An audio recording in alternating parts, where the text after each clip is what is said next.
একদিন মাটির ভেতরে হবে ঘরে মন আমার, কেন বান্ধ দালান ঘর। চিল্লায় বলেন ঠিক কিনা?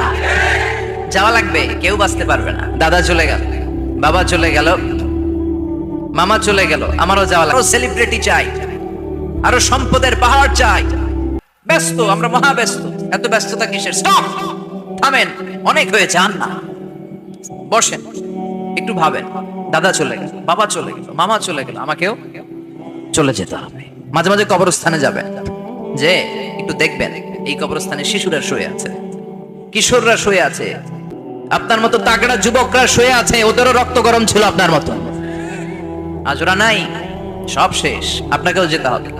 এই কবরে আমাদেরকে যেতে হবেই, কবরের প্রশ্নের উত্তর দিতে হবে। চিল্লায় বলেন ঠিক কিনা? কবরে প্রথম প্রশ্ন করা হবে, মার রব্বুক, তোমার রবের নাম কি? আমাদের রব কে? ওমা দীনুক, তোমার ধর্মের নাম কি? আমাদের ধর্মের নাম কি? বিশ্বনবীর চেহারা দেখিয়ে বলা হবে, এই লোকটাকে তুমি চিনো কিনা? চিনি না আমরা? চাঁদের চেয়ে সুন্দর তুমি, নবী আমার কমলিওয়ালা, দু জাহানের বাদশাহ তুমি, প্যারা নবী সাল্লাল্লাহু আলা, দু জাহানের বাদশাহ তুমি, প্যারা নবী সাল্লাল্লাহু আলা, চাঁদের চেয়ে সুন্দর তুমি, নবী আমার কমলিওয়ালা। সুবহানাল্লাহ পড়ে। আমাদেরকে জিজ্ঞেস করা হবে, রবকে বলবো আল্লাহ, ধর্ম কি? বলবো ইসলাম। এই লোকটারে চিনো নাকি? আমরা বলবো চিনি, আমাদের প্রাণের নবী মুহাম্মদ সাল্লাল্লাহু। তিনটা প্রশ্নের উত্তর করতে পারলে এডিশনাল আরেকটা প্রশ্ন, ওমা ইলমুক। এই তিনটা প্রশ্নের উত্তর জানলা কেমনে? নকল করছো নাকি? বাংলাদেশে নকল আছে না নাই? কোথায় নকল করে? হ্যাঁ, কিছু লিজেন্ড আছে দেখি, একেবারে জামার ভিতরে নকল, টুপির ভিতরে নকল, স্কেলের ভিতরে নকল, মৌজার ভিতরে নকল, আছে না নাই? কথা বলেন। ফেরেশতারা বলবে, তুমি তিনটা প্রশ্নের উত্তর করলে কি করে? আপনাকে বলতে হবে, আমি কোরআন থেকে শিখেছি, আমি হাদিস থেকে জেনেছি। চিল্লায় বলেন ঠিক কিনা? তখন ফেরেশতারা বলবে, আহলান ওয়া সাহলান, মারহাবান, কংগ্রাচুলেশন, তুমি উত্তর করতে পেরেছো। ইফসাহু লাহু কবরুহু ৭০ যিরান, আপনার কবরটারে ৭০ হাত লম্বা বানিয়ে দেয়া হবে। ইফতাহু লাহু বাবুন ইলাল জান্নাহ, জান্নাতের দিকে দরজা করে দেয়া হবে। ইউলবাসু মিন লিবাসিল জান্নাহ, জান্নাতের পোশাক পরিয়ে দেয়া হবে। আর বলা হবে, নাম কানাও মিল আরুস, বাসর রাতে কনেকে নিয়ে বর যেমনি শান্তির ঘুম, আরামের ঘুম দেয়, তুমিও ঘুম দাও, ঘুমাও। You should get some sleep now, you are very tired man, ঘুমাও, অনেক হয়েছে, ঘুমাও। তোমার এই ঘুম কেউ ভাঙাবে না, ইসরাফিলের সিঙ্গার ফুৎকার ছাড়া। আল্লাহ এই লম্বা ঘুম যেন দিতে পারি, তৌফিক দাও। আর যারা ইসলাম বিরোধী, কোরআন বিরোধী, বিশ্বনবী বিরোধী, তাদেরকেও প্রশ্ন করা হবে, তোর রব কে? মার রব্বুক। সে বলবে, লা আদ্রি, আমি কিছু জানি না, আমি মাফ চাই, দোয়াও চাই। কথা কন, জানি না, আমি কিছুই মনে করতে পারছি না, আমি কিছু জানি না, আমার ধর্ম নাই, কর্ম নাই, আমার ধর্ম যার যার, উৎসব সবার, আমার কোনো ধর্ম নাই, আমার কোনো নামাজ রোজা নাই, আমার কোনো রব নাই। দ্বিতীয় প্রশ্ন, ওমা দীনুক, তোর ধর্মের নাম কি? সে বলবে, ধর্ম কি? আমি জানি না, আমি ধর্মরে গালি দিতাম, আমি দুনিয়া ইসলাম রে বাস দিতাম, আমি আলেম ওলামাদের বিরোধিতা করতাম, আর শাহবাগের মঞ্চে উঠে ভাষণ দিতাম। আছে না নাই? সব গুমর ফাঁস হয়ে যাবে, ইয়াউমুত তাকাবুন।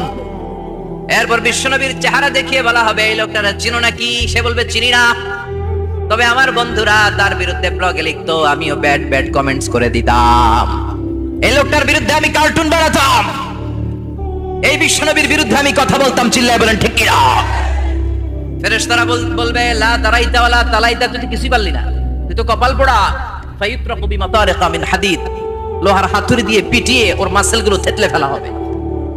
ওয়া ইউকালু লিল আরদি ইলতাইমি, কবরের দুই পাশের মাটির বলা হবে, চাপ দে, এমন চাপ দিবে, ফাতাখতালিফা আতলাউহু, ডান পাশের পাজরের হাড্ডি বাম দিকে ঢুকে যাবে, বাম পাশের পাজরের হাড্ডি ডান পাশে ঢুকে যাবে। কিয়ামত পর্যন্ত এই মারামারি চলবে। আল্লাহ এরকম ভয়ঙ্কর পরিস্থিতি থেকে আমাদেরকে বাঁচাও। ওই কবরের আযাব থেকে বাঁচার দরকার আছে না নাই? বিশ্বনবী বললেন, যে ব্যক্তি রাত্রিবেলায় সূরাতুল মুলক তেলাওয়াত করবে, তার কবরের আযাব হবে না। ইন্না হাযিহি সূরাতুন আযীমা মানিআতুন মিন আযাবিল কবর, এই সূরাটা এমন সূরা, সাধারণ কোন সূরা না। এই সূরাতুল মুলক যে রাত্রিবেলায় তেলাওয়াত করবে, তার কবরের আযাব থেকে তারে বাঁচিয়ে দিবে কে? নাম্বার 1 ফজিলত, স্ট্যাটাস, মনে থাকবে তো? দুই নাম্বার স্ট্যাটাস শাফাআত লি সাহিবিহা। এই সূরার তেলাওয়াতকারীর জন্য কিয়ামতের দিন সুপারিশ করবে। কোরআন সুপারিশ করবে, চারটেখানি কথা না। কোরআন যদি আপনার বিরুদ্ধে দাঁড়ায়, আপনার জান্নাত ক্যান্সেল। আর কোরআন যদি আপনার ব্যাপারে আল্লাহর কাছে রেকমেন্ডেশন করে, জান্নাত আপনার জন্য ওয়াজিব করে দিবে কে? এজন্য বিশ্বনবী বললেন শাফাআত লি সাহিবিহা, কিয়ামতের দিন তেলাওয়াতকারীর জন্য আল্লাহর কাছে সুপারিশ করবে। দুইটা গেল। তিন নাম্বার, বিশ্বনবী বললেন খাসামাত আন সাহিবিহা। এই সূরাটা কিয়ামতের দিন এই সূরার তেলাওয়াতকারীর পক্ষ নিয়ে আল্লাহর সাথে ঝগড়া করা শুরু করে দিবে। আল্লাহর সাথে ডিবেট করবে, ঝগড়া করবে, যতক্ষণ না হাত্তা আদখালাহুল্লাহুল জান্নাহ। হাদিসের টেক্সট হচ্ছে যতক্ষণ না আল্লাহ তাআলা তাকে জান্নাতে না ঢুকায়, ততক্ষণ ওই সূরার তেলাওয়াতকারীর পক্ষ নিয়ে আল্লাহর সাথে বিতর্ক, ঝগড়া, তর্ক চলতেই থাকবে। সুবহানাল্লাহ। আরো আসতে বলেন। আবার বিশ্বনবী বললেন মান ক্বারা বিহা ফি লাইলাতিন ফাকাদ আকসারা ওয়া আতওয়াবা। রাত্রি বেলা এই সূরাটা যে তেলাওয়াত করবে, পুরো রাত্রিটারে বরকতময় করে দিবে কে? এজন্য বিশ্বনবী আবদার করে, আবেদন করে আমাদের কাছে বলে গিয়েছেন, আমি চাই আমার প্রতিটা উম্মতের হৃদয়ে এই সূরাটা গাঁথা থাক। আমি চাই আমার প্রতিটা উম্মতের সিনার ভিতরে এই সূরার 30টা আয়াত গ্রথিত করা থাক। সুবহানাল্লাহ পড়েন। মাত্র 30টা আয়াত মুখস্থ করতে রাজি আছেন? এক মাসে কয়দিন? প্রতিদিন একটা করে আয়াত মুখস্থ করলে এই সূরা মুখস্থ করতে লাগবে কয়দিন? হ্যাঁ, হোমওয়ার্ক। এটা আপনাদের বাড়ির কাজ, যেহেতু ক্লাসে হোমওয়ার্ক দেওয়া যায় না। আরবিতে বলে আল ওয়াজিব আল মানজিলি। আমি গতানুগতিক তাফসীর করি না, আমি সমাজের খুঁতগুলো ধরে ধরে ডিসকাশনের মতো আমি করি। বিভিন্ন জেলায় যে ওখানকার ইয়াংদের সাথেও বসি, কথা বলি। এটাই আমার তাফসীর, এটাই কোরআনের এক্সপ্লেনেশন এন্ড ইন্টারপ্রিটেশন। এতেই মানুষ উপকৃত হয় বেশি। চিল্লায় এখন ঠিক কি না? এটা আপনাদের বাড়ির কাজ, মাইথার দিয়া বাসীদের বাড়ির কাজ। হায়াতে আল্লাহ বাঁচায় রাখলে আবার কখনো দেখা হলে জিজ্ঞেস করবো যে মুল্ক মুখস্থ হয়েছে কিনা। কে কে মুখস্থ করবেন না হাত তোলেন। সবাই করবেন। এবার কে কে মুখস্থ করবেন হাত তুলে আমার আল্লাহর দেখান। আল্লাহ তুমি কবুল করো। আর জোরে পড়েন আমিন। হাত নামান। এই সূরাটা it's an eye opener for you. এটা আপনার চোখ খুলে দিবে। এই সূরাটা আপনার চোখকে খুলে দিবে, আপনার ঘুমন্ত বিবেককে জাগিয়ে তুলবে। স্রষ্টার ব্যাপারে আপনার যদি কোনো সাসপিশন থাকে, সন্দেহ থাকে, এই সন্দেহের পাহাড়কে ভেঙে এই সূরা চুরমার করে দিবে। চিল্লায় বলেন সুবহানাল্লাহ। আল্লাহ ডেকে বলে গোলাম, কিছু কিছু নাস্তিক আছে আমারে খুঁজে পায় না। এরকম কপাল পোড়া নাদান নাস্তিক বাংলার জমিনেও আছে না নেই? এরা বলে আনসিন ইজ নাথিং, যেটা দেখা যায় না ওইটা মানি না।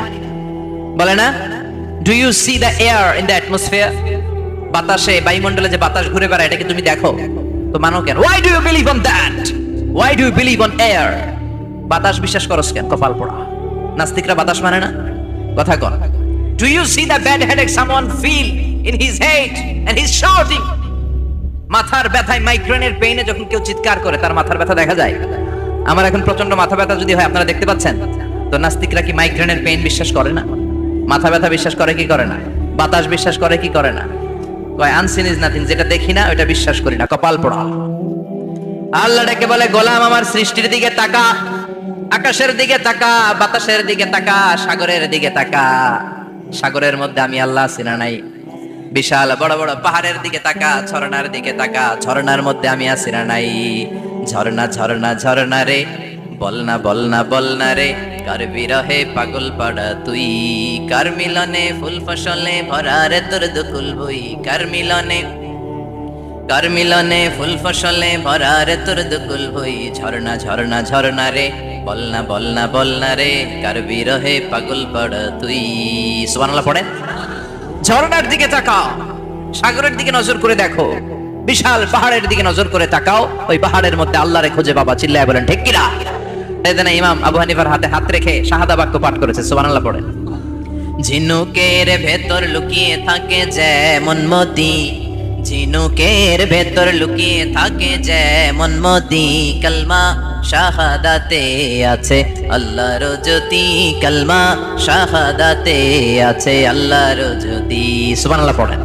এই জ্যোতি যার হৃদয় একবার টাচ করে, তার জন্য জান্নাতকে খুলে দেয় কে? এজন্য এই সূরা পড়লে নাস্তিকরা নাস্তিক থাকবে না। নাস্তিকদের জন্য এখানে আল্লাহ মেডিসিন দিয়েছেন, কিছু ডোজ দিয়েছেন। আলহামদুলিল্লাহ পড়েন। এই সূরা থেকে আমরা কিছু সময় কথা শুনবো। শুনতে রাজি আছেন তো? সূরার নাম চিল্লায় বলেন কি নাম? মুলক। মুলক মানে কি? মুলক মানে রাজত্ব, মুলক মানে ক্ষমতা, মুলক মানে পাওয়ার। মুলক মানে কিংডম, মুলক মানে সভরেন্টি। সুবহানাল্লাহ পড়েন। রব্বুল আলামিন বলেন তাবারাকাল্লাযী বিয়াদিহিল মুলকু ওয়া হুয়া আলা কুল্লি শাইইন কাদির। সুমহান সেই সত্তা যার হাতে ক্ষমতা আর তিনি সব বিষয়ে ক্ষমতাশীল। সুবহানাল্লাহ। তাবারাকাল্লাযী বিয়াদিহিল মুলক, মহামহিম সে সত্তা, সুমহান সে সত্তা, বিয়াদিহিল মুলকু যার হাতে ক্ষমতা। ক্ষমতা কার হাতে? চিৎকার করে বলতে হবে কার হাতে? নাকি আমাদের হাতে, না সরকারের হাতে, পুলিশের হাতে, র্যাবের হাতে, মাশরাফির হাতে, হিরো আলমের হাতে? ক্ষমতা কার হাতে? ক্ষমতা শুধুমাত্র একজনের হাতে। চিল্লায় বলেন তিনি কে? আল্লাহর হাতে ক্ষমতা, আর তিনি হচ্ছেন সকল ক্ষমতার উৎস, centre of the all powers. সব ক্ষমতার উৎস কে? নাকি জনগণ? আমরা কিন্তু এটাই শিখি, এদেশে আমাদেরকে রাষ্ট্রীয়ভাবে শেখানো হয় এটা রাষ্ট্রীয় কুফরি। সকল ক্ষমতার উৎস জনগণ নয়, সকল ক্ষমতার উৎস কে? উনি ক্ষমতার উৎস, তিনি ক্ষমতাশীল, মহা ক্ষমতাধর, তার ক্ষমতার সাথে কারো তুলনা হয় না। আমাদের কি ক্ষমতা আছে? কথা বলেন। বল্লা পোকার কামড় খাইছেন? হ্যাঁ, মৌমাছি কামড়াইছে? মৌমাছি কামড়াইলে চিল্লাচিল্লি শুরু করে, তো কি ক্ষমতা আছে আপনার? বল্লা কামড় মাইরা দেয় দৌড়, ওটা ধরে যে মার মইটাও পারি না। কুত্তায় কামড়াইলে আমরা কুত্তারে কামড়াইতেও পারি না। কথা বলেন। আমরা নাকি ক্ষমতার মালিক। পিছন থেকে কেউ যদি বলে হুজুর সাপ,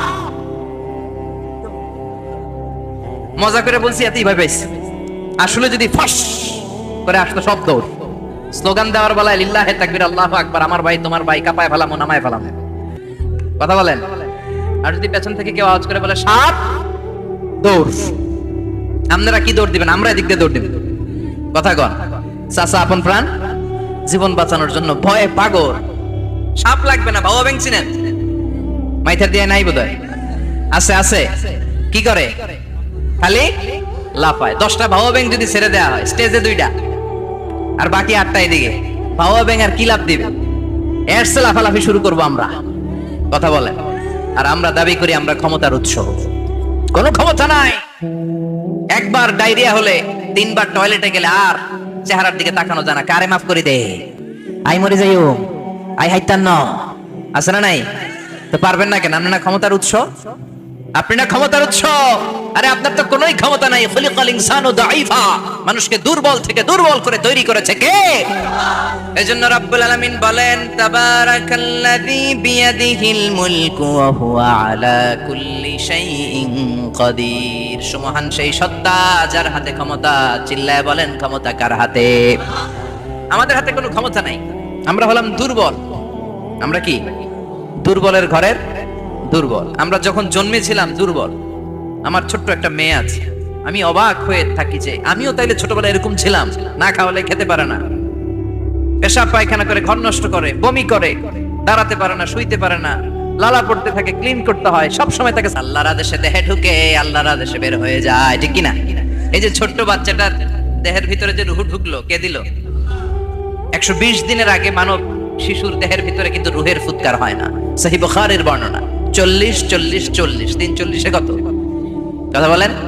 প্রথম 40-এ থাকে নুতফা, তারপরের 40-এ হয় আলাকা, তারপরের 40-এ হয় মুদগা, sperm drop, blood clot, and then the little flesh. ছোট্ট নাপাক পানি ছিলাম, শুক্রাণু ছিলাম আমরা। কি ছিলাম? শুক্রও ছিলাম না, শুক্রাণু, শুক্রের অণু। এক ফোঁটা শুক্রের মধ্যে 20 কোটি অণু থাকে। ওই 20 কোটির একটা ছিলাম আমি আর আপনি। সুবহানাল্লাহ। বাড়িতে গিয়ে বললেন ডিম্ব আমরা ছিলাম না, আমরা ছিলাম ডিম্বাণু। ডিম্বের এই ডিম্বাণু আর শুক্রাণু দুইটা মিলে আল্লাহ আমাদেরকে বানায় ফেললেন জাইগট। সেখান থেকে এমব্রয়ো, তারপরে আস্তে আস্তে ইনিশিয়াল স্টেজ গুলো শেষে একটার পর একটা স্টেজ পার করে তিনি আমাদেরকে বানালেন আলাকা। সেখান থেকে মুদগা, আমাদের দেহের ভেতরে তিনি স্কেলিটন ভরে দিলেন, কঙ্কাল, মাথার স্কাল দিলেন, খুলি দিলেন, নাক কান গলা দিলেন, আমার রেসপিরেটরি সিস্টেম চালু করে দিলেন। কত ছোট ছিলাম আমি, ক্ষুদ্র ছিলাম আমি। ফালইয়ানজুরিল ইনসানু মিম্মা খুলিকা, খুলিকা মিম্মাইন দাফিক। মানুষের উচিত তার সৃষ্টি প্রক্রিয়ার দিকে নজর করে তাকানো। বাবার পিঠ থেকে সবেগে নির্গত হওয়া পানি দিয়ে মায়ের পেটে তোমারে ঢুকায় দিল কে? নাপাক পানি থেকে ছোট্ট ব্যাঙ্গাচির মতো ছিলাম, জোকের মতো মায়ের জরায়ুর দেয়ালে লেগেছিলাম। সেখান থেকে বড় করতে করতে আমার রেসপিরেটরি সিস্টেম, আমার হেয়ারিং সিস্টেম, আমার সব সিস্টেমগুলো তিনি আমার দেহের ভিতরে সেট করে দিল। চিল্লায় কোন সুবহানাল্লাহ। 120 দিনের সার্টেন পিরিয়ড শেষে তিনি দেহের ভিতরে রুহের ফুৎকার দিলেন। দেয়া মাত্রই আমার রুহুতে ধপ ধপ ধপ শুরু হয়ে গেছে। ওই যে ধপ ধপ শুরু হয়েছে আজও থামে নাই। এই ধপ ধপ থামলে বাঁচবেন, দম ফুরাইলে আমরা ঠুস হয়ে যাবো, ঠিক কিনা? হায় রে মানুষ রঙিন ফানুষ, দম ফুরাইলে তবু তো ভাই কারোরই নাই একটুখানি। হায় রে মানুষ রঙিন ফানুষ, রঙিন ফানুষ, হায় রে মানুষ। সুবহানাল্লাহ বলেন। সে আল্লাহ বললেন, গোলাম জীবন আর মরণের মাঝখানে আমি তৈরি করেছি রুহু। পৃথিবীর বিজ্ঞানীরা সব বানাতে পারে, কম্পিউটার বানাতে পারে, প্লেন বানাতে পারে, হেলিকপ্টার বানাতে পারে, রকেট বানাতে পারে, কিন্তু গোটা বিশ্বের সব বিজ্ঞানীরা মিলে কি রুহু বানাতে পারে নাকি? কথা বলেন। গত বছর সোফিয়া নামে একটা রোবট আসছিল না? কথা কন। ওটা মাথা উঁচু করে নিচু করে কথা বলতে চায়, মানুষের মতো হতে চায়। আসলে কি মানুষ? ওটার মধ্যে কি রুহু আছে? রুহু বানাইতে পারবে কেউ? এই রুহু নিয়ে যে কত গবেষণা, মুমূর্ষ রোগীদের উপর গবেষণা চালিয়েছে অনেক। বুলেট প্রুফ গ্লাসের ভিতরে মুমূর্ষ রোগীকে রেখে রেখে তারা চেক করতে চেয়েছে আমেরিকান বিজ্ঞানীরা যে রুহু কোন দিক দিয়ে বের হয়। তারা ওজন করে দেখে মানুষ মরে গেলে কোন লাশের ওজন বেড়ে যায়, কোন লাশের ওজন কমে যায়। যেটাতে কমে গেছে 2-1 কেজি কমে যায়, তার অবাক। এর আগে ছিল 80 কেজি, এখন হচ্ছে 78 কেজি, তার মানে 2 কেজি না, এটাই রুহু। এটাই কি? এটা হচ্ছে গবেষণার ধাপ। অনেকগুলো মডিউল তারা আনে, অনেক মুমূর্ষ রোগীকে গ্লাস ফিটিং করা, ইন্টেনসিভ কেয়ারে রেখে তারা অবজার্ভ করে, আর অক্সিজেন মাস্ক খুলে দিয়ে তারা দেখে যে লোকটা ছটফট করে কিভাবে মরে। মরার আগে ওজন মাপছিল 80 কেজি, মরে গেছে পরে আবার ওজন দিয়ে দেখে 78 কেজি।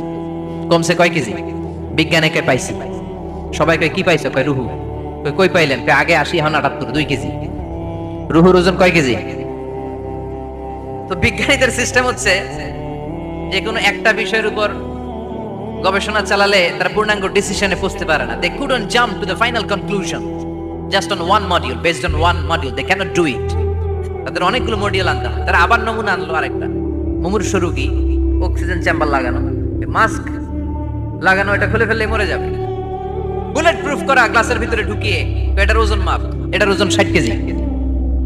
এবার মাস্ক খোল, মাস্ক খুলছে ছটফট ছটফট করে, এটা শেষ। এবার মাপ দেখ, এবার মাইপা দেখা গেছে 63 কেজি। কয় কেজি বাড়ছে? এক একটার এক এক সিস্টেম হইতেছে, কোনোটা কমে, কোনোটা বাড়ে, কোনোটা কিচ্ছু হয় না। সবাই কয় তাইলে আপনি রুহু পাইলেন কই? আগেরটা কম ছিল, মনে করছিলেন 2 কেজি কমছে, ওইটাই রুহু, এখন 3 কেজি বাইরে গেছে, মিলাইবেন কি দিয়া? কথা কন। আল্লাহ ডেকে বলে, গোলাম কিয়ামত পর্যন্ত একটার পর একটা মুমূর্ষ রোগীকে বুলেট প্রুফ গ্লাসের ভেতরে ঢুকাতে পারবি, গবেষণা করতে পারবি, মাগার রুহু খুঁজে পাবি না। চিল্লায় বলেন ঠিক কি না? কারণ এই রুহুর মালিক কে? সে আল্লাহ বললেন, আল্লাযী খালাকাল মাউতা ওয়াল হায়াতা লিয়াবলুয়াকুম আইয়ুকুম আহসানু আমালা। জীবন আর মৃত্যু বানালাম তোমাদেরকে পরীক্ষা করার জন্য। পরীক্ষা আছে না নাই? গোটা দুনিয়াটাই পরীক্ষা। আল্লাহ যারে পছন্দ করে বেশি তার পরীক্ষাও। আশাদ্দুন নাসি বালাআন আল আম্বিয়া। এই পৃথিবীতে আল্লাহ সবচেয়ে বেশি বালা মুসিবত দিয়ে পরীক্ষা করেছেন নবীদের। কারণ নবীরা আল্লাহর কাছে কম প্রিয় না বেশি প্রিয়? যেহেতু প্রিয় বেশি, পরীক্ষা। এজন্য মুমিনের উপর যদি পরীক্ষা আসে, মুমিনের উপর যদি অত্যাচার আসে, মুমিনের উপর যদি ধৈর্যের পরীক্ষা আসে, জেল জরিমানা আসে, মুমিন ওইটারে ভয় পায় না। মুমিন ভয় পায় একজনকে। চিল্লায় বলেন তিনি কে? কারণ আল্লাহর ঘোষণা, ওয়ালা তাহিনু ওয়ালা তাহজানু। ঘোষণাটা কার? ভয় নাই, তোদের চিন্তা নাই। আনতুমুল আ'লাউনা ইন কুনতুম মুমিনিন। তোমরাই বিজয়ী হবা যদি মুমিন হও, যদি মুমিন হও। এজন্য ধৈর্যের পরীক্ষা দিতে হবে, আল্লাহর উপর তাওয়াক্কুল করতে হবে, অত্যাচার আর জুলুম আল্লাহর নামে সহ্য করে যেতে হবে। চিল্লায় বলেন ঠিক কি না? কারণ মুসলিমের সাথে আল্লাহ থাকে। মুসলিমের বদদুয়াকে বিশ্বনবী ভয় করতে বলেছেন। কারণ মুসলিমের বদদুয়ার মাঝে আর আল্লাহর মাঝে পর্দা থাকে। যারা দুনিয়ার বুকে জুলুম করে তাদেরকে ক্ষমতার মসনদ থেকে নামিয়ে দেয় কে? আর যারা মজলুম হয়, যাদের রক্ত দিয়ে জমিন ভেজে, তাদেরকে জমিনের ক্ষমতা দিয়ে দেয় কে? আর যারা রক্ত ঝরায়, ইতিহাস বলে তারা শেষ পর্যন্ত প্রাণ আর জান নিয়ে পালাবার জায়গাটা পায় না। চিল্লায় বলেন ঠিক কি না? এজন্য মুমিন খুব ভালো করে জানে, রাত্রি যত গভীর হয়, সুবহে সাদিকের সময় কাছে আসতে থাকে। গর্ভবতী নারীর পেটের জ্বালা যন্ত্রণা, ব্যথার পেইন যত বাড়ে, নতুন মেহমান আগমনের সময় কাছে আসতে থাকে। তেমনি ইসলামের পক্ষের শক্তির উপর যদি অত্যাচার, অনাচার, স্টিম রোলার বেড়ে যায়, এটা প্রমাণ করে ইসলামের বিজয়ের সময় কাছে আসতে শুরু করেছে। চিল্লায় বলো ঠিক কি না? এজন্য রাব্বুল আলামিন ডেকে বলেন, গোলাম লিয়াবলুয়াকুম আইয়ুকুম আহসানু আমালা, কে ভালো আমল করো কে খারাপ আমল করে, এজন্য আমি জীবন মরণ তৈরি করেছি। চিল্লায় কোন ঠিক কিনা? এরপর আল্লাহ বললেন ওয়ালাকাদ যায়্যানাস সামাআদ দুনিয়া বিমাসাবিহা ওয়া জাআলনাহা রুজুমান লিশ-শায়াতিন। সুবহানাল্লাহ বলেন। ওয়ালাকাদ যায়্যানাস সামাআদ দুনিয়া। মাইকম্যান কোথায়? সাউন্ডটা বাড়াও। এত দুর্বল কেন তোমার সাউন্ড? মনে হচ্ছে আমি মাইক ছাড়া কথা বলছি। সাউন্ডটাকে স্ট্রং করো। ওয়ালাকাদ যায়্যানাস সামাআদ দুনিয়া, I have beautified the closer sky with candles, with light and stars. আল্লাহ বলেন আমি দুনিয়ার আকাশকে তারা দিয়ে সুশোভিত করেছি। আকাশে তারা আছে না নাই? এগুলো এমনি এমনি হয়েছে না? তৈরি করছে কে? বিশ্বাস হয়? কোনো সন্দেহ আছে? এখন তো লাইটিং ফাইটিং এর যুগে তারার যে কি সৌন্দর্য আমরা বুঝি না। আমরা যখন ছোটবেলা গ্রামে যেতাম, রাতের বেলা তারার মেলা, কি সুন্দর, একটার চেয়ে একটা সুন্দর। শুকতারা, ধ্রুব তারা, সপ্তর্ষি মণ্ডল, 7টা তারার একটা চেইন আছে, চিনেন এগুলো? কি সুন্দর তারা! এগুলো তৈরি করে রেখেছে কে? প্রথম আকাশের মহাশূন্যকে আল্লাহ এই তারকা দিয়ে বিউটিফাই করেছেন। It's a candle. আল্লাহ সাজিয়ে রেখেছেন। আমরা খালি চোখে যেটা দেখি এটা কিন্তু আকাশ না, এটা প্রথম আকাশ নয়। প্রথম আকাশ যে কত দূরে আমেরিকার নাসার বিজ্ঞানীরাও জানে না। খালি চোখে আমরা যা দেখি এটা প্রথম আকাশের মহাশূন্য। এর অনেক অনেক অনেক উপরে প্রথম আকাশ। এরপরে দ্বিতীয় আকাশের মহাশূন্যের স্তর শুরু, এরপরে দ্বিতীয় আকাশ, তারপরে তৃতীয় আকাশের মহাশূন্যের স্তর শুরু, তারপরে তৃতীয় আকাশ। একটার চেয়ে আরেকটা বড়। প্রথম আকাশের চেয়ে দ্বিতীয় আকাশ কত বড় বলি? আপনার হাতের আংটিটা যদি সাহারা মরুভূমিতে আপনি ছুঁড়ে ফেলে দেন, পুরো মরুভূমির তুলনায় আংটি যত ছোট, আল্লাহর দ্বিতীয় আসমানের তুলনায় আল্লাহর প্রথম আসমানটা ঠিক তত ছোট। একটার চেয়ে একটা বড়, একটার চেয়ে একটা বড়। সূর্য দেখে আমরা অবাক হয়ে যাই। 9,30,00,000 মাইল দূরে, এই পৃথিবীর চেয়ে 13 লক্ষ গুণ বড়। এটার সানশাইন, আলো আসতে পৃথিবীতে 8 মিনিট 18 সেকেন্ড লেগে যায়। আমরা মনে করছি সূর্যই বড়। আমরা বসে আছি মাইথার দিয়াতে, তাই না? এই জায়গাটার নাম কি? মাইথার দিয়া কি খালি এতটুকু প্যান্ডেলের সমান? কত বড় মাইথার দিয়া! এই পুরো মাইথার দিয়া কোন থানায় পড়ছে? দাউদকান্দি। দাউদকান্দি হচ্ছে কুমিল্লার 16টা থানার একটা, ঠিক কিনা? 16 থানা মিলে কুমিল্লার একটা জেলা। এরকম কয়টা জেলা আছে? 64 জেলা। এই 64 জেলা মিলে আমাদের সুজলা সুফলা শস্য শ্যামলা ডিজিটাল বাংলাদেশ। কথা কন। আর বাংলাদেশ হচ্ছে পৃথিবীর সবচেয়ে বড় দেশ। হ্যাঁ, 64 জেলা, এরপরে ছোট। যাদের অ্যাটলাস ম্যাপ নিয়ে যাদের ধারণা আছে তারা দেখবেন বাংলাদেশ এই শব্দটা লেখার জায়গাও আমরা পাই না। মানচিত্রে বাংলাদেশ শব্দটা লেখার জায়গা পায় না। বিআরএ উঠে যায় ইন্ডিয়ার উপর, আর ডিএসএচ উঠে যায় আবার ইন্ডিয়ার উপর। মাঝখানের 2টা অক্ষর বাংলাদেশের উপরে পড়ে। চিল্লায় বলেন ঠিক কিনা? কত ছোট দেশ। পাশের ইন্ডিয়া 20-25 গুণ বড়। ইউরোপ আমেরিকার অনেক দেশ আছে, আমেরিকায় বাংলাদেশের চেয়ে 100 গুণ বড়। কানাডা কয়েকশো গুণ বড়। রাশিয়া কয়েকশো গুণ বড়। এরকম প্রায় 200 দেশ নিয়ে পৃথিবীর স্থলভাগ, আর 70% হচ্ছে শুধু পানি। এই সব মিলে আমাদের এই পৃথিবী। আর এত বড় পৃথিবীর চেয়েও নাকি সূর্য 13 লক্ষ গুণ বড়। তার মানে সূর্যই বড় না, সূর্যের চেয়ে অনেক বড় তারা আছে। সূর্যের পরে পৃথিবীর সবচেয়ে কাছের যে তারা বা স্টার, ওটার নাম হচ্ছে প্রক্সিমা সেন্ট্রাই। নাম কি? প্রক্সিমা সেন্ট্রাই। এরপরে আলফা সেন্ট্রাই এ, আলফা সেন্ট্রাই বি, ইটা ক্যারিনা, বেটেলজিউস, এরকম একটার পর একটা তারা। যেই সূর্য পৃথিবীর চেয়ে 13 লক্ষ গুণ বড়, বেটেলজিউস নামে একটা তারা আছে, ওটা সূর্যের চেয়ে 33 কোটি গুণ বড়। তার মানে কি বেটেলজিউসই সবচেয়ে বড় না? ছোট্ট একটা তারা। এই বেটেলজিউসকে খেয়ে ফেলাইতে পারে এরকম 1000 কোটি গুণ বড় সাইজের তারা আছে না নাই? এরকম কয়েক বিলিয়ন তারা নিয়ে আমাদের গ্যালাক্সি গঠিত। আমাদের গ্যালাক্সি, এটার নাম মিল্কি ওয়ে। এটার নাম কি? আমাদের গ্যালাক্সি। এই গ্যালাক্সিতে আমাদের অবস্থান। এরকম কত হাজার কোটি গ্যালাক্সি আছে আমেরিকার নাসার বিজ্ঞানীরাও জানে না। আমাদের গ্যালাক্সির সবচেয়ে কাছের যে গ্যালাক্সি, ওই গ্যালাক্সিটার নাম হচ্ছে অ্যান্ড্রোমেডা। কি নাম? অ্যান্ড্রোমেডা। আমাদের গ্যালাক্সি থেকে কেউ যদি কাছের গ্যালাক্সি অ্যান্ড্রোমেডাতে যেতে চায়, তার 2.5 মিলিয়ন লাইট ইয়ার্স সময় লেগে যাবে। কথাটা কঠিন হয়ে গেছে, আমি ভেঙে বলি, তারপরে সুবহানাল্লাহ কই। আমাদের গ্যালাক্সির নাম মিল্কি ওয়ে। মিল্কি ওয়ে থেকে যদি কেউ অ্যান্ড্রোমেডাতে যেতে চায়, কত সময় লাগবে? 2.5 million light year. Light year মানে আলোক বর্ষ। আলোর গতিতে যদি ছোটা যায়, 2.5 মিলিয়ন মানে হচ্ছে প্রায় 25 লক্ষ। তাহলে পৃথিবীতে সবচেয়ে দ্রুতগামী যে বিষয়টা আবিষ্কৃত হয়েছে সেটা হচ্ছে আলো। এই যে লাইট মারলে যে ছুটে, এই লাইট প্রতি সেকেন্ডে 1,86,000 মাইল বেগে ছুটতে পারে। 1 মিনিটে না, 1 ঘন্টা না, 1 মিনিটে না, 1 সেকেন্ডে আলো চলে যায় কয় মাইল? 1,86,000। Could you imagine that? আপনি কল্পনা করতে পারেন? হয়তো মাথা নাড়াইতেছেন। এটা কি কল্পনা করা যাবে? আমার তো তার ছেড়ে যাচ্ছে। 1 সেকেন্ডে নাকি আলো ছুটে 1,86,000 মাইল বেগে।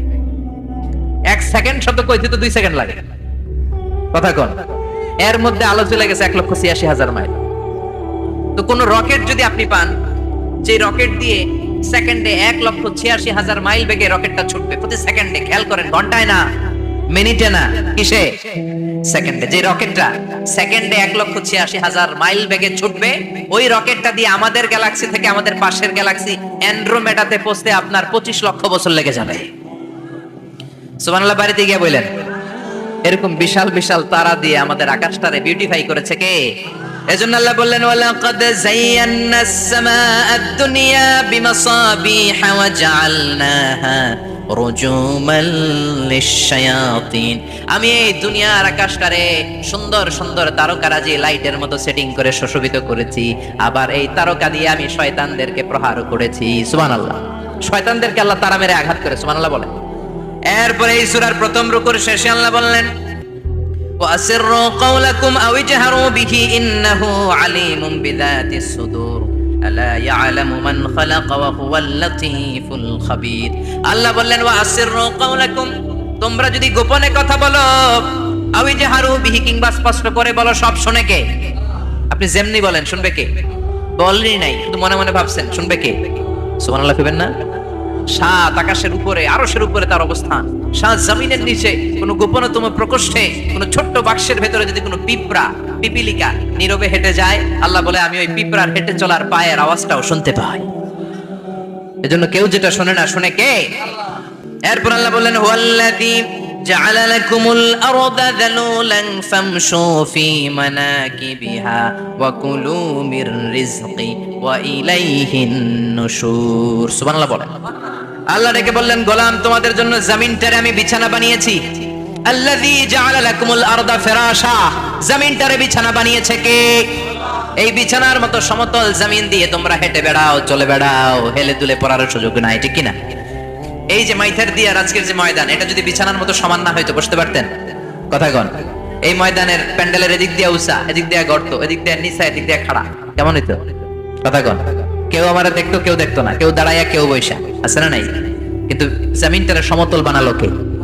আপনি যদি বিমান থেকে যদি আপনি দেখেন, বিমানের গ্লাস দিয়ে, জানলা দিয়ে যদি আপনি নিচের দিকে তাকান, আপনি দেখবেন মনে হবে পুরো জমিনটাকে আল্লাহ সবুজ কার্পেট দিয়ে কার্পেটিং করে রেখেছে। এই সৌন্দর্য দিয়েছে কে? আবার রব্বুল আলামিন বলেন, জমিনটারে সমান দেখে, কার্পেটিং দেখে মনে করো না তোমরা বেঁচে গিয়েছো। আমার দেয়া বিধান আমার জমিনে যদি কায়েম করতে না পারো, এই কার্পেটিং করা জমিনের ভেতরে আযাব আছে না নাই? এই পুরো জমিনের ভেতরে আছে আগুন আর আগুন। আগ্নেয়গিরির অগ্নুৎপাত জ্বালামুখে বিস্ফোরণ করে দিয়ে গোটা বিশ্বটারে মুহূর্তে মেসাকার করে দিতে পারে কে? এজন্য আল্লাহ ডেকে বললেন, গোলাম, আমিনতুম মান ফিস সামাই আন ইয়াখসিফা বিকুমুল আরদা ফাইদা হিয়া তামুর। তোমরা কি ভেবেছো নাকি বেঁচে যাবা? আমি চাইলেই পুরো জমিনটারে কাঁপিয়ে দিতে পারি। আয়াখসিফা বিকুমুল আরদ, খাসাফ মানে ল্যান্ডস্লাইড। খাসাফ মানে কি? ল্যান্ডস্লাইড, ভূমিধস, ভূকম্পন, আর্থকোয়েক, আছে না নাই? বাংলাদেশে তো ভূমিকম্প হয় না, না? টের পাইছেন? মাঝে মাঝে মাঝরাতে হয় না? 3টার দিকে নিজেই দৌড় দিব না বাচ্চারা লইয়া দৌড় দিব, লুঙ্গি পইরা দৌড় দিব না লুঙ্গি ছাড়া দৌড়াম, কথা কর। এই ভূমিকম্প আছে না নাই? আল্লাহ বলে, মনে করো না জমিনটা সমতল, কার্পেটিং করে দিয়েছি, এই কার্পেটিং এর ভিতরেও আগুনের দলা আছে না নাই? আবার আল্লাহ বললেন, আমিনতুম মান ফিস সামাই আন ইউরসিলা আলাইকুম হাসিবা। নিচে যেমনি কার্পেটিং করা জমিনের ভেতরে অগ্নুৎপাত রেখে দিয়েছি, মাথার উপর থেকে আযাব দেওয়ার সুযোগ আছে না নাই? চাইলে আল্লাহ অগ্নি বৃষ্টি দিতে পারে, আগুন বৃষ্টি দিতে পারে, ঠান্ডার বজ্রপাত দিতে পারে। আপনারা লূত আলাইহিস সালামের কওমের নাম শুনেছেন? তারা হোমোসেক্সুয়ালিটি, সমকামিতা করত। ফলে আল্লাহ তাআলা বিশাল এক চিৎকার মেরে সাইয়েদনা জিবরাইলের মাধ্যমে পুরো জমিনটা শেষ করে দিলেন। ফাজআলনা আলিয়াহা সাফিলাহা ওয়া আমতারনা আলাইহিম হিজারাতাম মিন সিজিল। তাদের অপকর্মের কারণে জর্ডানের ওই এলাকাটাকে আল্লাহ বললেন জিব্রাইল এলাকাটাকে হাতে তুলে নে, আকাশের উপরে তুলে পুরো এলাকা সহ মানুষ সহ জমিনের মধ্যে গেড়ে দে। জমিনের নিচের মাটি উপরে নিয়ে গেল কে? উপরের মাটি নিচে নিয়ে গেল কে? পুরো জায়গাটা এখন ডেড সি হয়ে গেছে। কি সি? ডেড সি নাম শোনেন নাই বোধহয়? আজকে শুনে রাখেন, এটারে বলে মৃত সাগর। এটা গজবের জায়গা, ওখানে মানুষও ডুবে না। লবণের ডেনসিটি, সল্টের ডেনসিটি এত হাই, এই পানির মধ্যে এত গজব, এর মধ্যে কোনো মাছ জন্মায় না, চিংড়ি জন্মায় না, কাঁকড়া জন্মায় না, ব্যাঙ হয় না, শ্যাওলা হয় না, কিচ্ছু বাঁচে না। এটা গজবের জায়গা, চিল্লায় বলেন ঠিক কিনা? যে আল্লাহ জর্ডানের এলাকাটারে ধ্বংস করে দিল, ওই আল্লাহ আজও আছে না নাই? এই জন্য নিজ দিয়ে তিনি যেমনি আযাব দিতে পারেন, ভূমিকম্প দিতে পারেন, জলোচ্ছ্বাস দিতে পারেন, উপর থেকে তিনি শিলাবৃষ্টি দিতে পারেন কি পারেন না? মাইথার দিয়ে কখনো শিলাবৃষ্টি হয়েছিল? হ্যাঁ, ফসল ক্ষেত শেষ করে দেয় না? ছাগল টাগল মরে যায়। ছাগল যদি ইয়াতে থাকে ক্ষেতের মধ্যে, বড় শিলা মাথায় পড়লে শেষ, মানুষও শেষ, টিনের চালও শেষ। কথা কন। এরপরে আল্লাহ যদি উল্কা বৃষ্টি পাঠায়, উল্কা যদি পড়ে, কই যাবেন? কোথায় যাবেন আপনি? উল্কা চিনেন? মহাশূন্যে বিশাল পাথরের খণ্ড ঘর্ষণ খেয়ে পৃথিবীর ভিতরে ঢুকে যায়। এই পৃথিবীতে সবচেয়ে বড় উল্কাপিণ্ড পড়েছে সাউথ আফ্রিকা। সাউথ আফ্রিকার একটা সিটি আছে হোবা সিটি। এই হোবা শহরে 60 মেট্রিক টন ওজনের একটা উল্কা পড়েছিল, যেখানে পড়েছে পুরো জায়গাটা বিশাল খাদ হয়ে গিয়েছে। এরকম একটা উল্কা যদি এখানে পড়ে আজকে, বাঁচার উপায় আছে? যে বিল্ডিং এ আমরা থাকি, রাতের বেলায় ঘুমাই আর ধুম্মা চলে ধুম দেখি রাতে, ওই বিল্ডিং এ যদি একটা পড়ে, কথা কন, ডান্স ক্লাব গুলার উপর যদি পড়ে, পতিতালয় যেগুলো আছে ওগুলা যদি পড়ে, যেই হোটেল গুলার মধ্যে আকাম কুকাম হয় ওইটার উপর যদি পড়ে, নাকি আল্লাহর এখন দেওয়ার ক্ষমতা নাই? কথা কন। তার মানে বেঁচে গেছো, পার পেয়ে গেছো মনে করো না, নিজ দিয়েও আযাব আছে, উপর দিয়েও আযাব আছে। চিল্লায় বলেন ঠিক কিনা? এজন্য ভয় পেতে হবে একজন সত্তাকে, তিনি কে? সব ক্ষমতার মালিক কে?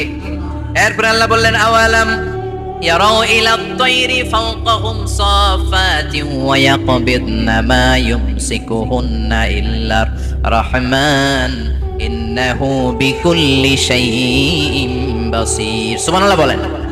আল্লাহ বলেন তোরা নাস্তিক হস কেমন করে? মানুষ নাস্তিক হয় কেমন করে? মানুষ কি মুক্ত বিহঙ্গের দিকে নজর করে তাকায় না? আকাশে মুক্ত বিহঙ্গ নাই? বিহঙ্গ বুঝছেন তো? পাখি। পাখির কথা কোরআনে বললো কে? সুবহানাল্লাহ কইবেন না? ওয়া আরসালা আলাইহিম তায়রান আবাবিল, আবার কাবা ভাঙতে এলে পাঠাওয়া বাবিল। দাও খোদা দাও আমায় আবার উমার দারাজ দিল, দাও খোদা দাও আমায় আবার উমার দারাজ দিল। সুবহানাল্লাহ পড়ে। এই যে আল্লাহ বললেন ওয়া আরসালা আলাইহিম, তারপর তায়রান আবাবিল, তায়ের মানে পাখি, তায়ের মানে কি? আবার জান্নাতে যারা যাবে তাদেরকে পাখির ভুনাগোশত খাওয়াবে কে? জান্নাতে যাওয়ার সাথে সাথে প্রথমে আল্লাহ আপনাদেরকে মেহমানদারি করবে মাছের কলিজা দিয়ে। খাইবেন? মাছের কলিজার কথা শুনে জিহ্বায় পানি আসছে না কেন? আউয়ালু তুআমিন ইয়াকুলুহু আহলুল জান্নাতি ফাজিয়াদাতু কাবিদিল হুত। প্রথমে মাছের কলিজা, এরপরে পাখির ভুনাগোশত। তার মানে পাখির কথা কোরআনে আছে না নাই? আবার সাইয়েদনা সুলাইমান আলাইহিস সালামের একটা পাখি ছিল, এটার নাম কি ছিল? হুদহুদ পাখি। মাথার উপর দিয়ে চলতো, আর ওইটার চোখে জুমিং পাওয়ার আল্লাহ এত বেশি দিয়েছিল, এটা জমিনে নজর করলে বুঝতে পারতো কয় হাজার ফিট নিচে পানি আছে, পানিটা মিষ্টি না লবণাক্ত না কেমন, দেখে দেখে মুহূর্তের মধ্যে সাইয়েদনা সুলাইমানের কাছে সব তথ্য সরবরাহ করে দিত। কোন সুবহানাল্লাহ। এজন্য আল্লাহ বললেন নাস্তিকগুলো কি পাখির দিকে তাকায় না?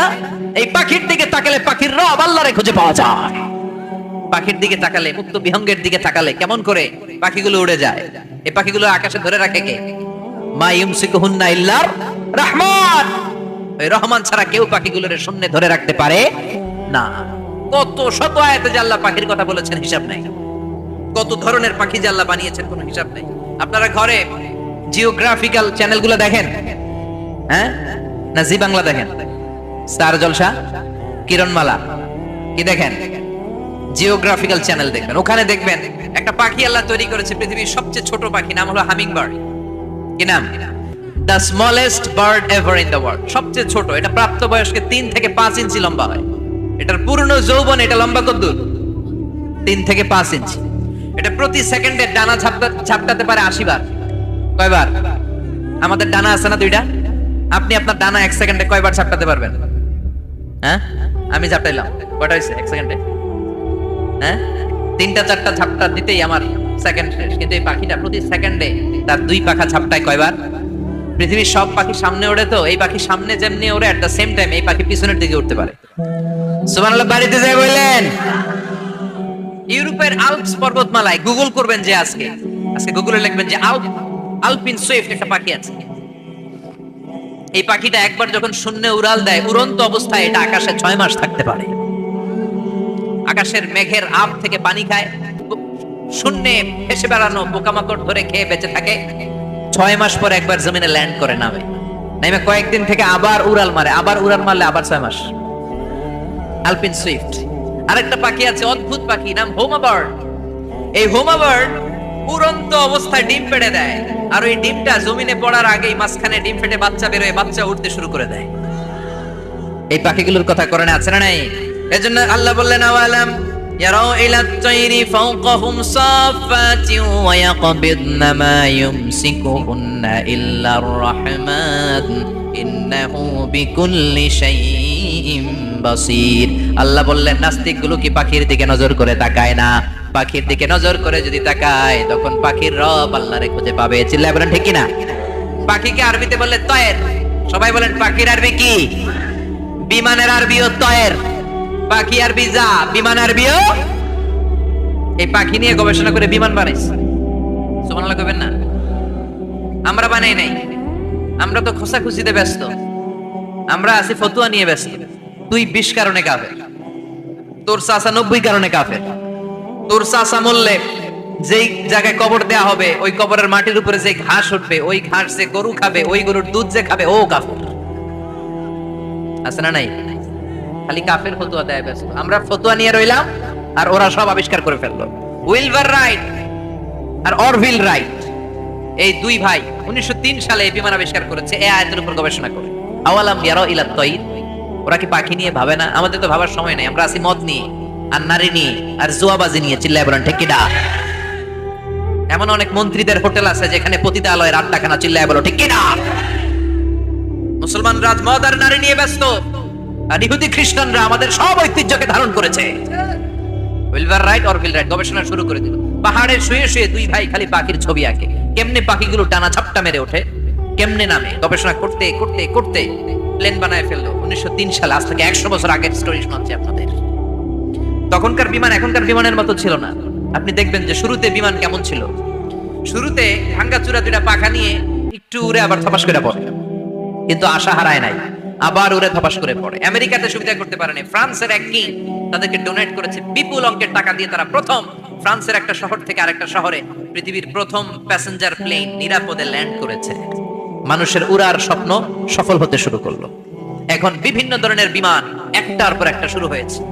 এই পৃথিবীর সবচাইতে দ্রুতগামী যে বিমানটা আগে ছিল, নাম ছিল কনকর্ড, যাত্রীবাহী বিমান। এটার পরে এখন একটা বাইরে হচ্ছে বোম সুপারসনিক। কি নাম? Bomb supersonic. এত স্পিডে চলে, এই মাত্র দেখবেন এদিকে, এরপর দেখবেন নাই ওইদিকে। সুবহানাল্লাহ পড়েন। কি বিশাল বিশাল ডাবল ডেকার গুলো নিয়ে শূন্যে উড়াল দেয়। A3 এয়ার বোয়িং A380 বর্তমান পৃথিবীতে সবচেয়ে বড় প্যাসেঞ্জার বিমান। কার্গো বিমান তো এগুলোর 7-8 ডবল বড় হয়। I am talking about the passenger plane A380। 525 জন যাত্রী নিয়ে এটা শূন্যে উড়াল দেয়। 525 জন যাত্রী, কেবিন ক্রু, পাইলট, বিমানের ওজন, খাবার দাবারের ওজন, ফুয়েলের ওজন, 525 জনের লাগেজ প্যাকেজের ওজন, এই সব নিয়ে শূন্যে উড়াল দেয়। সুবহানাল্লাহ কইবেন না? এই বিমান আবিষ্কারের আগ পর্যন্ত গোটা বিশ্বব্যাপী সব দেশে দেশে ছিল সেনাবাহিনী আর নৌবাহিনী। বিমান আবিষ্কার হওয়ার সাথে সাথেই শুরু হয়ে গেল বিমান বাহিনী, এয়ারফোর্স, মিলিটারি। এখন বোম সুপারসনিক বানায়, এখন ড্রোন হামলা করে, এখন মিসাইল হামলা করে, এখন স্যাটেলাইট পাঠায়। আমরাও পাঠাইছি। কি নাম? Bangabandhu satellite. We launching the Bangabandhu satellite channel last year. আমরা বঙ্গবন্ধু স্যাটেলাইটও পাঠাইছি। সবকিছু পাখির উপর গবেষণা করে হয়েছে। চিৎকার করে বলেন ঠিক কি না? এজন্য আল্লাহ ডেকে বললেন, গোলাম ওরা কি পাখির দিকে তাকায় না? পাখির দিকে যদি নজর করে একটিবারে তাকাতো, নাস্তিক আর নাস্তিক থাকতে পারতো না। এজন্য নাস্তিকদের জন্য সূরার ভেতরে ডোজ আছে, আই ওপেনার আছে। সর্বশেষ আল্লাহ একটা প্রশ্ন দিয়ে এই সূরাটা শেষ করলেন। প্রশ্নটা শুনবেন? শুনবেন সবাই? আল্লাহ বললেন, কুল আরাআইতুম ইন আসবাহা মাউকুম গাওরান ফামান ইয়াতিকুম বিমাইম মাইন। বলো দেখি সবে, শুকাইয়া যদি যায় এই পৃথিবীর পানি, তাহলে হেথায় তটনির ধারা কে দিবে সবারে আনি? কে দিবে আনি? একদিন সকালবেলা ঘুম থেকে উঠছেন, টয়লেটে যাবেন, মুখ ধুবেন, স্কুলে যাবেন, অফিসে যাবেন, কাজে যাবেন, যাই দেখেন টিউবওয়েল চাপতেছেন, পানি নাই। ট্যাপ ছাড়লেন, পানি নাই। চোখের মধ্যে ময়লা, নাকে ময়লা। টয়লেটে যাবেন, পানি নাই। পুকুরে নাইবা দেখেন পানি নাই। বিশাল বিশাল মেশিন বসিয়ে মাটির নিচ থেকে ভূগর্ভস্থ পানি ওঠানোর চেষ্টা করলেন, একটা পানি নাই। এক ফোঁটা পানি গোটা বিশ্বে কোথাও নাই। কে দিব পানি আপনারে? পানি সম্পদ মন্ত্রী দিব, ডোনাল্ড ট্রাম্প দিব, শেখ হাসিনা দিবে? কেউ দিতে পারবে? এক ফোঁটা পানি বানানোর ক্ষমতা আমাদের না, ঠিক কিনা? পানির বৈজ্ঞানিক নাম হচ্ছে H2O। কি নাম? এই দেশে H2 নিয়ে কত কথা আছে না নাই? হাইড্রোজেনের দুইটা মলিকিউল, অক্সিজেনের একটা মলিকিউল। এই দুইটা গ্যাস, হাইড্রোজেন আর অক্সিজেন, দুই গ্যাস একসাথে মিলাইলে কি হয়? কথা বলেন। মিঠা নদীর পানি। সুবহানাল্লাহ পড়েন। আল্লাহ বললেন, ঘুম থেকে উঠে যদি দেখো পৃথিবীর সব পানিগুলো একেবারে পৃথিবীর নিচে চলে গেছে, কোন মাধ্যম দিয়ে এক ফোঁটা পানির জোগাড় আর বন্দোবস্ত করা যায় না, কে তোদেরকে পানি এনে দিবে? কথা কন। আল্লাহ ছাড়া এক ফোঁটা পানি এনে দেওয়ার মতো ক্ষমতা কারো আছে নাকি? আবার পানি থেকে পৃথিবীর সব কিছুরে বানালো কে? ওয়াজআলনা মিনাল মাই কুল্লা শাইইন হাই আফালা ইউমিনুন।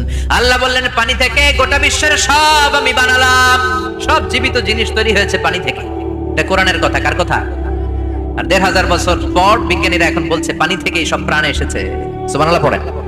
বিজ্ঞানীদের রিসার্চে এসেছে পৃথিবীর সর্বপ্রথম যে প্রাণীটার উৎপত্তি, এটার নাম নাকি অ্যামিবা। কি নাম?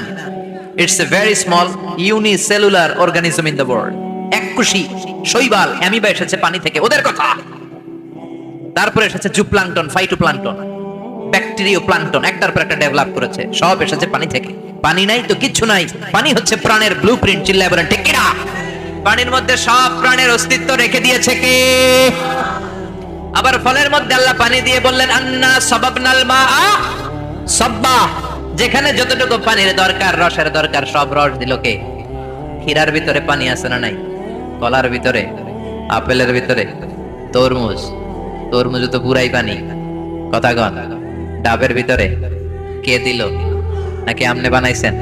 কেউ বানাতে পারে? এই পানিগুলো দিল কে? আবার আল্লাহ বললেন, মারাজাল বাহরাইনি ইয়ালতাকিয়ানি বাইনাহুমা বারযাখুল লা ইয়াবগিয়ান ফাবিআইয়ি আলাই রাব্বিকুমা তুকাযযিবান।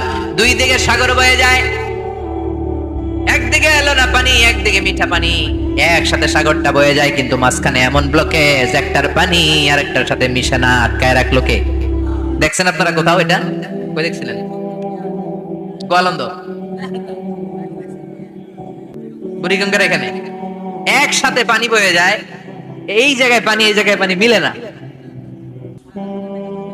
মিশে না। দাউদকান্দির এখানেও আছে, মিশে না। এর কারণ এই পাশের পানি, এটা ডেনসিটি হাই, বেশি ঘন, এটা ডেনসিটি লো, এটা পাতলা, এটা টেম্পারেচার হাই, এটা টেম্পারেচার কম, এটা লবণ বেশি, এটা লবণ কম, দুইটা দুই পানি একসাথে বয়ে যায়, একটার সাথে আরেকটা মিশে না। এই কারিগরটা কে? চিল্লায় বলতে হবে কে? সেজন্য আল্লাহ বললেন, গোলাম পানি দিয়ে আমি বানালাম, পানি ছাড়া বাঁচবি না। এজন্য সব জায়গায় পানির ব্যবস্থা করে দিয়েছে কে? আবার বেশি পানি হলেও মরার ব্যবস্থা আছে না নাই? সাইয়েদনা নূহ আলাইহিস সালামের কওমকে বন্যা দিয়ে ধ্বংস করেছে কে? এজন্য পানি চাইবো কার কাছে? কথা কন। আল্লাহ মেঘ দে পানি দে, ছায়া দে রে তুই, আল্লাহ মেঘ দে। সবাই পড়েন না? আল্লাহ মেঘ দে পানি দে, ছায়া দে রে তুই, আল্লাহ মেঘ দে। দেয়ার মালিক একজন, তিনি কে? চাইতে হবে কার কাছে? সব ক্ষমতার মালিক কে? নাকি আমরা? আমরা ক্ষমতার মালিক। আর জীবনে কোনোদিন বলবেন মানুষ সকল ক্ষমতার উৎস? এই কথা কোনোদিন বলা যাবে? সকল ক্ষমতার একচ্ছত্র নিরঙ্কুশ মালিকানা একজনের, চিৎকার করে বলতে হবে তিনি কে? বিপদে আপদে সবসময় আমরা তার কাছে চাই, তার কাছে ফিরবো। আল্লাহ আমাদের সবাইকে কথাগুলো বুঝে আর আমল করার তৌফিক দান করুন। আর জোরে পড়েন আমিন। যতগুলো কথা বললাম কোরআন সুন্নাহর আলোকে বলেছি, বানিয়ে কিছু বলি নাই। তারপরেও আমার মনের অজান্তে কোনো মিস ইনফরমেশন যদি আমার মুখ ফসকে বেরিয়ে যায়, সেগুলো যেন আল্লাহ তাআলা আপনাদের স্মৃতিপট থেকে মুছে দেয়। পড়েন আমিন। সত্য সুন্দর হকের পক্ষে যা বললাম তার সব যেন আল্লাহ আমাদের সবাইকে আমলের তৌফিক দান করে। আমরা পড়ি আমিন, আল্লাহুম্মা আমিন। ইয়া রাব্বি লাকাল হামদু কামা ইয়ানবাগি লিজালালি ওয়াজহিকা ওয়া আযীমি সুলতানিক, লাকাল হামদু বিল ঈমান, লাকাল হামদু বিল ইসলাম, লাকাল হামদু বিল কুরআন। اللهم اجعلنا حزاننا وذهاب همومنا وغمومنا واجعله شفيعنا يوم الحساب، وارزقنا تلاوته آناء الليل وأطراف النهار. ربنا ظلمنا أنفسنا وإن لم تغفر لنا وترحمنا لنكونن من الخاسرين. ربنا آتنا في الدنيا حسنة وفي الآخرة حسنة وقنا عذاب النار. اللهم إنك عفو كريم تحب العفو فاعف عنا. اللهم إنك عفو كريم تحب العفو فاعف عنا. اللهم ارزقنا حسن الخواتيم. اللهم ارزقنا حسن الخواتيم. اللهم أعنا على ذكرك وشكرك وحسن عبادتك. اللهم إنا نسألك الهدى والتقى والعفاف والغنى. اللهم حبب إلينا الإيمان وزينه في قلوبنا وكره إلينا الكفر والفسوق والعصيان وجعلنا من الراشدين. اللهم ارزقنا شهادة في سبيلك والموت في بلد رسولك. وصلى الله تعالى على خير خلق